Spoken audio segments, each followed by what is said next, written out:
ಸನ್ಮಾನ್ಯ ಅಧ್ಯಕ್ಷರೇ, ಅಂತೂ ಇಂತೂ ಅವಕಾಶ ಕೊಟ್ಟಿದ್ದೀರಾ. ಅಲ್ಲ ಕೊಡುದು ಹೇಳ್ದೇವಲ್ಲ, ಅಲ್ಲಿ ಕೊಟ್ಟಿರಲಿಲ್ಲ, ರೂಮಲ್ಲಿದ್ದಾಗ ಕೊಟ್ಟಿರಲಿಲ್ಲ. ಯಾಕೆಂದ್ರೆ ಕಳೆದ ಒಂದು ತಿಂಗಳಿಂದನೂ ಕೂಡ ರಾಜ್ಯದ ಯಾವುದೇ ಪತ್ರಿಕೆ ತೆಗಿಲಿ, ಯಾವುದೇ ಚಾನಲ್ ತೆಗಿಲಿ, ಈ 187 ಕೋಟಿ ದಲಿತರ ಹಣದ ಲೂಟಿ ಬಗ್ಗೆ ಪ್ರತಿನಿತ್ಯ ಒಂದಲ್ಲ ಒಂದು ಸುದ್ದಿಗಳು ಬರ್ತಾನೆ ಇದೆ. ಜನಕ್ಕೆ ಏನಪ್ಪ ನಮ್ಮ ಹಣ ಇದು ದಲಿತರ ಹಣ ಇಲ್ಲಿ ಈ ರೀತಿ ಆಗೋಯ್ತಲ್ಲ ಅನ್ನೋ ಒಂದು ನೋವು, ಇದಕ್ಕೆ ಪರಿಹಾರ ಸಿಗಬೇಕು ಅನ್ನೋದು ಕೂಡ ಎಲ್ಲ ದಲಿತ ಜನಾಂಗದ ನಾಗರಿಕರೇನಿದ್ದಾರೆ ಅವರ ಭಾವನೆ. ಅದಕ್ಕೋಸ್ಕರ ನಾನು ಪ್ರಸ್ತಾವನೆಯನ್ನು ಕೇಳಿದ್ದು. ತಾವು ಅನುಮತಿ ಕೊಟ್ಟಿದ್ದೀರಾ?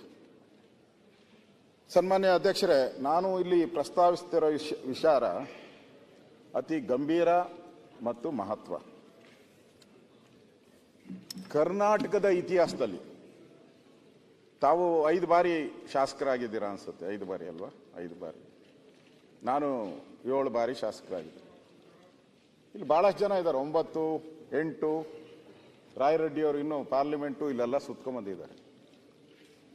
ನಾನು ನೋಡ್ದಂಗೆ, ಇಷ್ಟು ಸದನದಲ್ಲಿ ನೋಡ್ದಂಗೆ, ಈ ಥರ 187 ಕೋಟಿ ದಲಿತರ ಹಣವನ್ನು ಲೂಟಿ ಹೊಡೆದು ಬೇರೆ ರಾಜ್ಯಗಳಿಗೆ ಕಳಿಸಿರುವಂಥ ಇತಿಹಾಸದ ಯಾವುದೇ ವಿಧಾನಸಭಾ ಅಧಿವೇಶನದಲ್ಲಿ ನೀವು ಯಾವುದೇ ರೆಕಾರ್ಡ್ಗಳನ್ನು ತೆಗೀರಿ, ಇಲ್ಲ. ಹಗರಣಗಳಾಗಿದೆ. ಹಗರಣ ಹಂಗೆ ಆಡಳಿತ ಪಕ್ಷದವ್ರು ಹೇಳ್ತಾರೆ ಹಗರಣಗಳಾಗಿಲ್ಲ. ಆಗಿದೆ. ಹಗರಣ ಆಗಿಲ್ಲ ಅಂತ ನಾನು ಹೇಳಲ್ಲ. ಸಾವಿರಾರು ಹಗರಣಗಳಾಗಿದೆ. ಯಾವುದೋ ಒಂದು ಕಾಮಗಾರಿಯಲ್ಲಿ 2% ಹೊಡೆದಿದ್ದಾರೆ, 3% ಹೊಡೆದಿದ್ದಾರೆ, 10% ಹೊಡೆದಿದ್ದಾರೆ. ಈ ಥರದ ಹಗರಣಗಳು ನಾವು ಚರ್ಚೆ ಮಾಡಿದ್ದೀರಿ. ಕಟ್ ಅಂತೇಳಿ 100ಕ್ಕೆ 100% ಹೊಡೆದಂತ ಒಂದು ದೊಡ್ಡ ಭ್ರಷ್ಟಾಚಾರದ ಹಗರಣ ನನಗನ್ಸ್ತತೆ ಕರ್ನಾಟಕದ ಇತಿಹಾಸದಲ್ಲಿ ಒಂದು ಬ್ಲಾಕ್ ಮಾರ್ಕ್ ಇದೆ, ಕಪ್ಪು ಚುಕ್ಕೆ. ಈ ಥರದ ಘಟನೆ ನಿಜಕ್ಕೂ ಸರ್ಕಾರ ಎಚ್ಚರಿಕೆ ವಹಿಸಬೇಕಾಗಿತ್ತು. ನಾನು ನೋಡಿದ್ದೀನಿ, ಮುಖ್ಯಮಂತ್ರಿಗಳ ಸ್ಟೇಟ್ಮೆಂಟು ನೋಡಿದ್ದೀನಿ, ಮಂತ್ರಿಗಳು, ಉಪಮುಖ್ಯಮಂತ್ರಿಗಳೆಲ್ಲ ಸ್ಟೇಟ್ಮೆಂಟ್ಗಳು ಭಾಳ ಜೋರಾಗಿ ಮಾಡಿದ್ರು. ಆದರೆ ಇಡೀ ರಾಜ್ಯ ಒಂದು ರೀತಿ ಆ ದಲಿತ ಸಮುದಾಯ ಬೆಚ್ಚಿ ಬೀಳೋ ಅಂಥದ್ದಿದ್ರೆ ಇಲ್ಲಿ ಬೇಲಿನೇ ಎದ್ದು ಹೊಲ ಮೇಯ್ದ್ರು ಅನ್ನಂಗೆ ಆಗ್ಬಿಟ್ಟಿದೆ.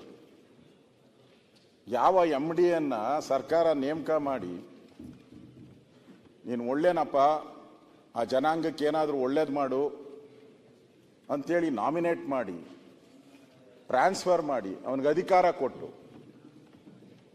ಸರ್ಕಾರ, ಮುಖ್ಯಮಂತ್ರಿಗಳು, ಇಲಾಖಾ ಸಚಿವರು ಕೊಟ್ಟು ಕಳಿಸ್ತಾರೆ.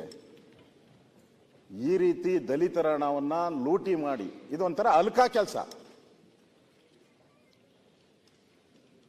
ಅಂದ್ರೆ ಯಾರು ಆ ಸಂದರ್ಭ ನೋಡಿ, ಆ ಸಂದರ್ಭವನ್ನ ದುರುಪಯೋಗ ಮಾಡ್ಕೊಂಡು, ಚುನಾವಣೆ ಸಂದರ್ಭವನ್ನ ದುರುಪಯೋಗ ಮಾಡ್ಕೊಂಡು ಆ ಟೈಮಲ್ಲಿ ಈ ಗೋಲ್ಮಾಲ್ ಮಾಡಿರೋವಂಥದ್ದು. ಅದರ ಜೊತೆಗೆ ಸತ್ತಿರೋರು ಯಾರ ಅಧ್ಯಕ್ಷರ? ಸತ್ತಿರೋನು ದಲಿತ. ನಾನು ಅವ್ರ ಮನೆಗೆ ಹೋಗಿದ್ದೆ. ಸತ್ತಿರೋನು ದಲಿತ, ಲೂಟಿ ಹೊಡೆದಿರೋದು ದಲಿತ. ಸರ್ಕಾರ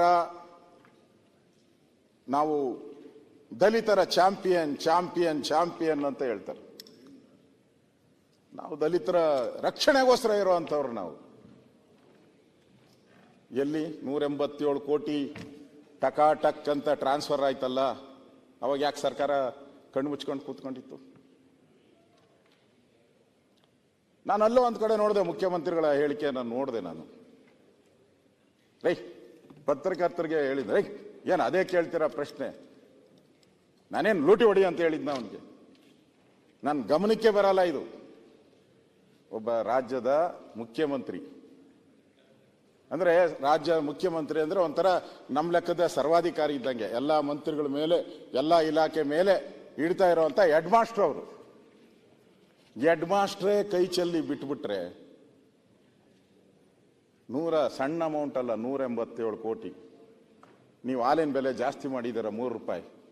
ಯಾರನ್ನ ಹಾಲನ್ನ ಡೈರಿಗೆ ಹೋಗಿ ನಾನು 3 ರೂಪಾಯಿ ಕಡಿಮೆ ಕೊಡ್ತೀನಿ ಅಂತ ಹೇಳಿದ್ರೆ ಹಾಲಿನ ಡೈರಿ ಕೊಡ್ತೀರಾ? ಹಾಲನ್ನ ಕ್ವಾರ್ಟರ್ ಮೇಲೆ 50 ರೂಪಾಯಿ ಜಾಸ್ತಿ ಮಾಡಿದ್ದೀರ ಆಲ್ಕೋಹಾಲ್ ಮೇಲೆ.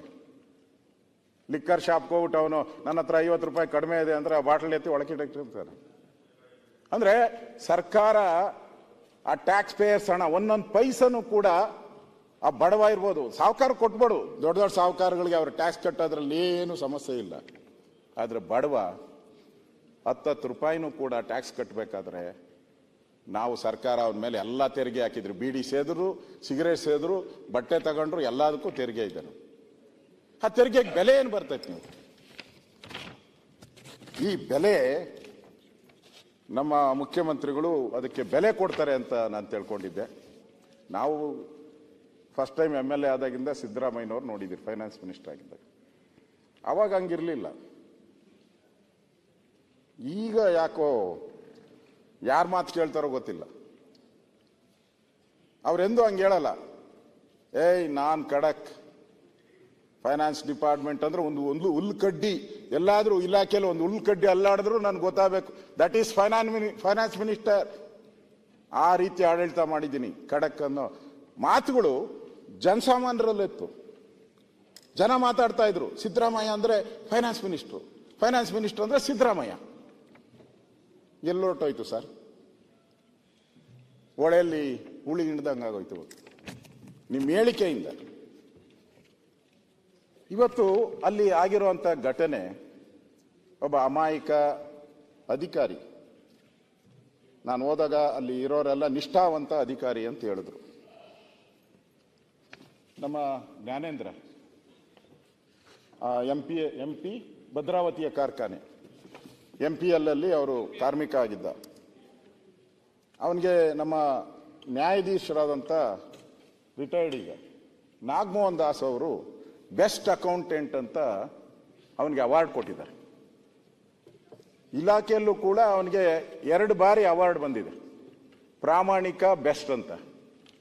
ಅವರು ನಮ್ಮ ಜ್ಞಾನೇಂದ್ರನ ಹತ್ರ ಹೋದ್ರು, ಅವರು ಮಂತ್ರಿ ಇದ್ದಾಗಲ್ಲ, ಚೇರ್ಮನ್ ಇದ್ದಾಗ, ಸರ್ ಈ ಒಂದು ಮುಳುಗೋಗ್ತಾ ಇದೆ MPL, ನಾನು ಜೀವನ ಮಾಡ್ಕೊಂತೀನಿ ಸರ್, ಇಬ್ಬರು ಗಂಡು ಮಕ್ಕಳಿದ್ದಾರೆ, ನಾನು ಜೀವನ ಮಾಡ್ಕೊಂತೀನಿ ಸರ್, ನನಗೆ ವರ್ಗಾವಣೆ ಮಾಡಿಕೊಡಿ, ಡೆಪ್ಟೇಷನ್ ಮಾಡಿಕೊಡಿ ಅಂತ.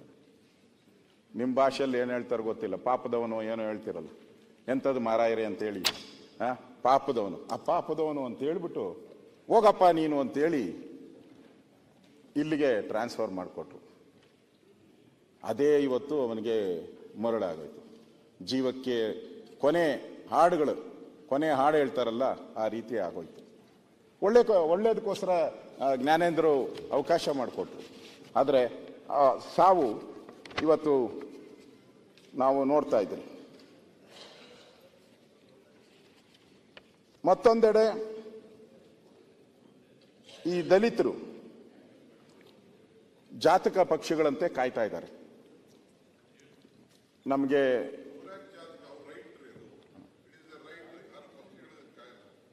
ಸಂವಿಧಾನ ಅವ್ರಿಗೆ ಎಲ್ಲ ತರದ ಹಕ್ಕು ಕೊಟ್ಟಿದೆ. ಅವ್ರಿಗೆ ಏನ್ ಕೊಡ್ಬೇಕು ನೀವು ಮಾಡಿದ್ದೀರಿ, ನಾವು ಮಾಡಿದ್ದೀವಿ.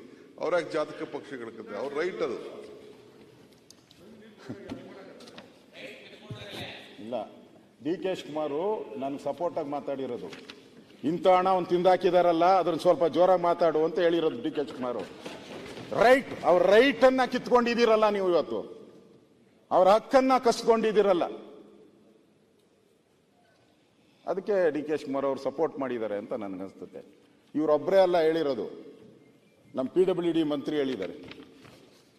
PWD ಮಂತ್ರಿ ಜಾರಕಿಹೊಳಿ ಅವರು ಬೆಳಗಾವಿಯಲ್ಲಿ ಪ್ರೆಸ್ ಮೀಟಲ್ಲಿ ಕೇಳಿದಾಗ, ಈ ಥರ ದಲಿತರನ್ನ ನುಂಗಾಕಿದಾರಲ್ಲ ನಿಮ್ಮ ಸರ್ಕಾರದಲ್ಲಿ ಮಂತ್ರಿಗಳು ಶಾಸಕರು, ಏನು ಹೇಳ್ತೀರಾ ಅಂದಾಗ ಅವ್ರು ಹೇಳಿದ್ದಾರೆ, ನಾನು ಓದ್ತೀನಿ ಅದನ್ನು, ನೆಕ್ಸ್ಟ್ ಓದ್ತೀನಿ, ನಾನು ಹೇಳ್ತೀನಿ ಅದನ್ನು. ನಿಜಕ್ಕೂ ಇದು ಸರ್ಕಾರಕ್ಕೆ ಕಳಂಕ. ಅವ್ರೇನಾದ್ರೂ ಮಾಡಿದ್ರೆ ಇದು ನಿಜಕ್ಕೂ ಸರ್ಕಾರಕ್ಕೆ ಕಳಂಕ, ಕಪ್ಪು ಚುಕ್ಕೆ ಅನ್ನೋ ಮಾತನ್ನ ಹೇಳಿದ್ದಾರೆ.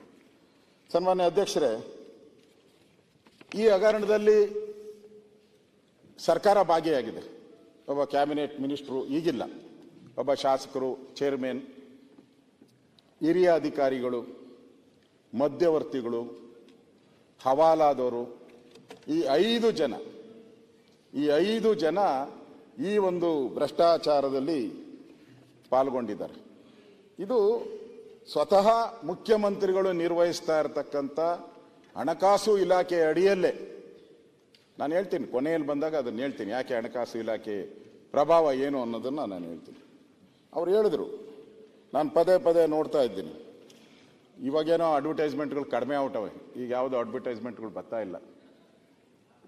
ಒಂದು ಮುಂಚೆ ಕೊಟ್ಟರು, ವರ್ಷದ ಒಳಗಡೆ ಭಾಳ ಕೊಟ್ಟರು. ಪಾರದರ್ಶಕ, ಭ್ರಷ್ಟಾಚಾರ ರಹಿತ, ಜನಪರ, ನುಡಿದಂತೆ ನಡೆದಿದ್ದೇವೆ. ಕರೆಕ್ಟಾಗಿ ನಡೆದಿದ್ದಾರೆ. ನುಡಿದಂತೆ 187 ಕೋಟಿಯನ್ನ ಲೂಟಿ ಹೊಡೆದಿದ್ದಾರೆ.